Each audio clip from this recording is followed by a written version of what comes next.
여러분의 계좌가 소리 없이 피를 흘리고 있습니다. 2026년 현재 시장은 잡이라는 단어를 완전히 잊은 듯 보입니다. 한때 우리를 부자로 만들어줄 것 같았던 화려한 이름들이 이제는 매일같이 파란색 낙인이 찍힌 채 처참하게 구겨지고 있습니다. 가장 소름 돋는 사실은 우리가 매일같이 지켜보는 S&P 500 지수가 아직 공식적인 조정장 근처에도 가지 않았다는 점입니다. 지수는 고작 고점 대비 8% 남짓 하락했을 뿐인데 여러분의 손에 쥐어진 개별 종목들은 이미 마이너스 20% 아니 30% 이상의 폭락을 기록하며 처참한 하부 구조의 붕괴를 보여주고 있습니다. 이것이 더 거대한 대공황의 서막인지 아니면 우리 가문의 운명을 바꿀 마지막 기회인지 오늘 그 냉혹한 진실에 끝까지 들어가 보겠습니다. 단순히 견디라는 무책임한 위로가 아니라 지금 당장 우리가 QQQ, QLD 그리고 TQQQ라는 이 거대한 시대의 괴물 위에 어떤 자세로 올라타야 하는지 그 잔인하고도 명확한 로드맵을 제시하겠습니다. 시장의 변동성은 공포라는 가면을 쓰고 찾아오지만 그 가면 뒤에는 언제나 거대한 기회의 얼굴이 숨어 있습니다. 지금 성장주들은 무참히 도살당하고 있습니다. 소프트웨어 섹터는 형체를 알아볼 수 없을 정도로 난도질당했고 시장을 호령하던 무적의 기업들조차 그동안 쌓아온 수익을 단 몇 주 만에 토해내고 있습니다. 시장의 공포가 독버섯처럼 퍼져나가는 속도는 인간의 이성이 제어할 수 있는 범위를 이미 넘어섰습니다. 여기서 우리는 생존을 결정지을 아주 중요한 경계선을 그어야 합니다. 모든 하락이 파멸로 이어지는 것은 아니며 모든 저점이 축복의 매수 타점인 것도 아닙니다. 대중은 언제나 감정의 노예로 전락합니다. 하락장의 끝자락에서 공포를 이기지 못해 패닉셀을 던지며 스스로 파멸하거나 아무런 전략도 없이 단순히 가격이 싸졌다는 이유만으로 맹목적인 물타기를 감행하며 계좌를 수렁으로 밀어넣습니다. 하지만 그것은 투자가 아니라 도박입니다. 진정한 승리는 압도적인 비즈니스를 합리적인 가격에 손에 넣는 그 차가운 결단력에서 시작됩니다. 2026년에 들어서며 우리가 마주한 현실은 얼음장처럼 차갑습니다. 시장은 광기에 절어 있었고 밸류에이션은 이미 임계점을 돌파해 있었습니다. 인공지능이라는 마법의 단어 아래 모든 탐욕이 정당화되던 시대가 저물고 있는 것입니다. AI가 가져올 미래가 위대하다는 사실에는 변함이 없지만 마이크로소프트가 미래 수익의 35배가 넘는 가격에 거래되고 성장이 정체된 애플이 그와 맞먹는 몸값을 요구하던 그 오만함은 언젠가 대가를 치러야만 했습니다.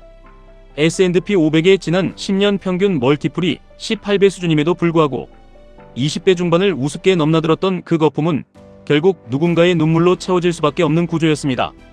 특히 나스닥의 심장부인 QQQ의 인생을 건 투자자들 그리고 그 변동성을 2배, 3배로 증폭시킨 QLD와 TQQQ의 전사들에게 지금의 상황은 지옥 그 자체일 것입니다. 나스닥 100을 추종하는 QQQ는 기술주 중심의 날카로운 포트폴리오를 가지고 있기에 하락의 칼날이 훨씬 더 깊숙이 박힙니다. 만약 여러분이 QLD를 통해 2배의 영광을 꿈꿨다면 지금의 하락은 2배의 절망으로 다가오고 있을 것이며 TQQQ라는 초고 위험의 파도에 몸을 실었다면 여러분의 계좌는 이미 형체를 알아보기 힘들 정도로 녹아내려 증발했을 가능성이 큽니다. 우리는 지금 이 순간 가장 차가운 머리를 가져야 합니다. 시장은 명확하게 조정을 요구하고 있습니다.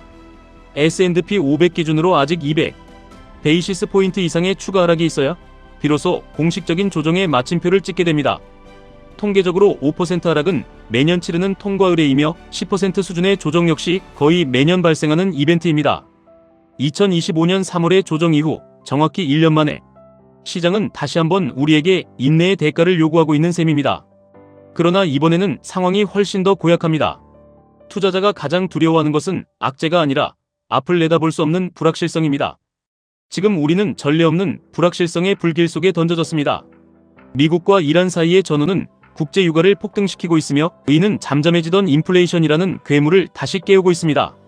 인플레이션이 통제 불능의 상태로 치닫자 미 연준의 금리 인하 시나리오는 쓰레기통으로 던져졌습니다.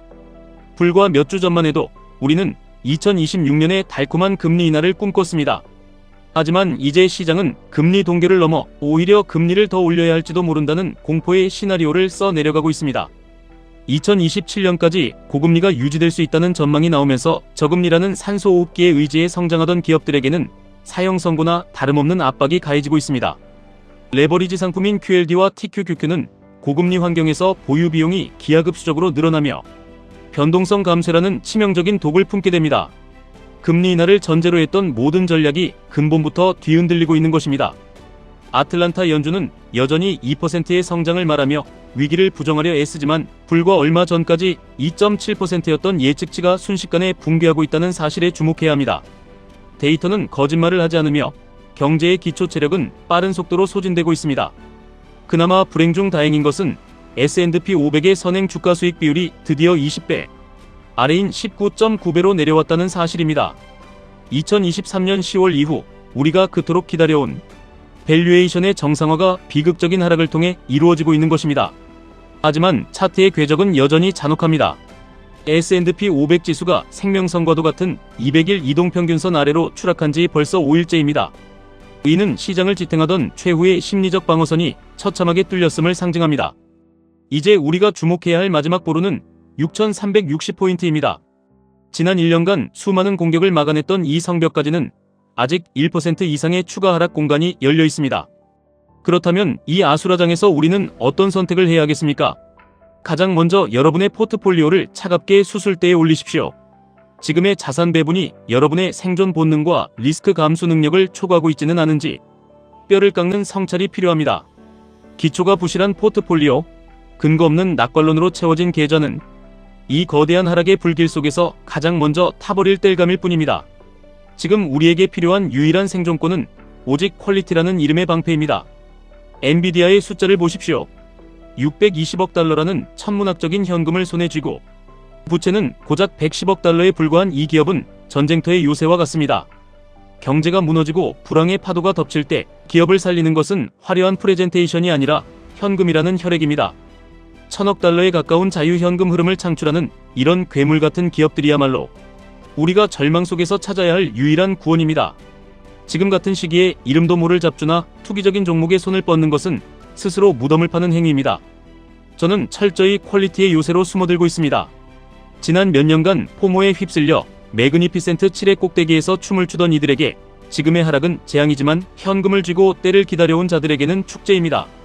메타의 멀티플이 20배 밑으로 고꾸라졌고 마이크로소프트조차 오늘자로 20배의 벽을 깨고 내려왔습니다. 테슬라를 제외한 거의 모든 대장주가 드디어 우리가 탐낼 만한 합리적인 가격의 영역으로 진입했습니다. 헬스케어의 제왕 에브비는 3월 이후 10%가 빠지며 매력적인 배당 수익률을 제시하고 있고 넷플릭스는 고점 대비 30%나 하락하며 잔인한 베어 마켓의 중심에 서 있습니다. 하지만 생각해 보십시오. 경기가 나빠져 지갑이 얇아진 사람들이 가장 마지막까지 포기하지 않을 취미는 집에서 저렴하게 즐기는 넷플릭스 한 편일 것입니다. 이것이 바로 하락장에서 빛을 발하는 비즈니스의 보골력입니다. 시장은 당분간 더 비명을 지를 것입니다.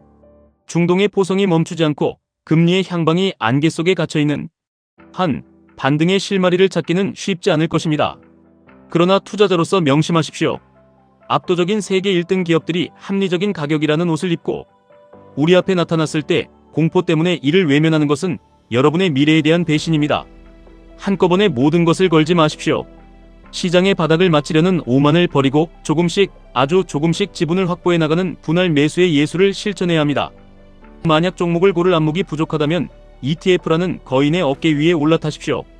안정적인 배당과 성장을 원한다면 SCHD가 여러분의 안식처가 될 것이며 상위 50개 대형주의 정수만을 담고 싶다면 XLG가 훌륭한 창이 될 것입니다. 시장의 흐름을 놓치고 싶지 않다면 SPMO라는 대안도 존재합니다. 그리고 우리 모두의 화두인 QQQ, QLD, TQQQ에 대해 가장 솔직하고 잔인한 진실을 말씀드리겠습니다. QQQ는 나스닥의 정수이며 인류기술 진보에 대한 믿음 그 자체입니다. 지수가 201선 아래에서 허덕이는 지금은 장기 투자자에게는 축복의 구간입니다. 하지만 QLD와 TQQQ는 완전히 다른 짐승입니다. 레버리지 상품은 방향성이 모호한 횡보장이나 변동성이 폭발하는 하락장에서 소리 없이 여러분의 자산을 갉아먹습니다. 만약 여러분의 포트폴리오가 TQQQ로만 가득 차서 밤잠을 설치고 있다면 그것은 투자가 아니라 고문입니다. 지금 당장 냉정하게 비중을 쳐내고 숨을 쉴 구멍을 만들어야 합니다. 반대로 충분한 현금 전력을 보유하고 있고 5년, 10년 뒤의 우상향을 확신한다면 모두가 공포에 질려 시장을 떠날 때 QLD와 같은 레버리지를 조금씩 매집하는 것은 훗날 상상할 수 없는 거대한 부의 열매로 돌아올 것입니다. 단, 이것은 철저한 자기 통제와 여유 자금이 뒷받침될 때만 허용되는 위험한 도박이자 고도의 전략입니다. 진정한 부자는 상승장이 아니라 하락장에서 만들어집니다. 지금 여러분이 겪는 이 숨막히는 고통과 계좌의 파란 숫자는 훗날 얻게 될 거대한 경제적 자유를 위해 지불해야 하는 입장료에 불과합니다. 대중이 탐욕에 눈이 멀었을 때 물러나고 대중이 공포에 질려 비명을 지를 때 비로소 탐욕스러운 눈으로 시장을 바라보십시오. 감정은 여러분의 적입니다. 오직 숫자와 팩트, 그리고 기업의 본질만을 믿으십시오. 여러분의 계좌를 지키는 것은 연준의 정책도 운도 아닌 바로 여러분의 차가운 이성과 결단력입니다. 시장은 역사적으로 언제나 회복해왔고 이번에도 그럴 것입니다. 다만 그 회복의 열매를 따먹는 자는 끝까지 살아남아 기회를 포착한 소수의 승자뿐입니다. 저는 오늘도 시장의 소음을 차단하고 위대한 기업들의 재무제표를 뜯어보며 다음 한 수를 준비하고 있습니다.